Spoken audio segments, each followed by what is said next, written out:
Eyeball is one of those great companies that working here, you feel very comfortable, and one of the things I find is that because Eyeball isn't a really big company, you really get to know the people that you're working with, you really get to count on the people that you're working with. Our projects vary greatly. I'd say that originally we started out dealing with television network branding, show packages. The work then evolved into commercials. So there we have a range from, let's say, Best Buy, whose campaign we created with them without an agency. I think we did 21 commercials for them last year. Wherein Country Music Television, we're responsible for their brand, for their network IDs, for their packaging.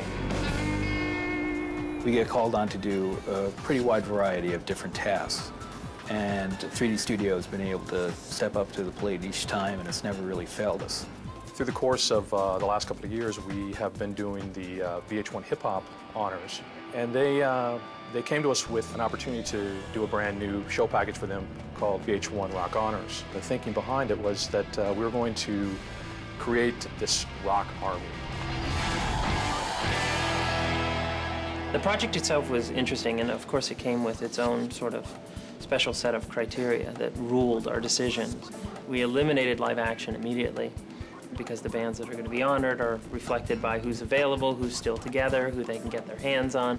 Our idea was that we would take one base character and we would skin that character and create multiple characters from that character. We decided to use Character Studio as our base for animation. From there, what we do is use the point cache system to generate a lot of different meshes with animations baked in. From there, it's really easy to populate a scene, set up a crowd, and then have somebody come in and actually look at that and say, well, we need to shift these characters over here, rotate them there, move them here. Instead of going back and trying to do that with bipeds, we even decided to go with the normal mapping route.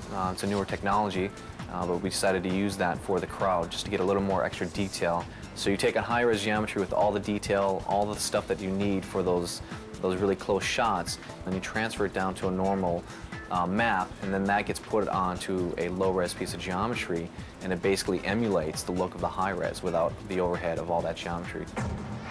Best Buy MP3 was a great opportunity for us to get involved with some character work for them. What we were tasked to do was to design and build a 3D robot and have him dance as if he were listening to the different products that we're selling through the spot. With this one, we used a lot of X-Refing, actually, because we had such a short production schedule for the commercial that we needed to do several things at the same time. We didn't want to have to wait for all those objects to be finished before we started animating the entire scene.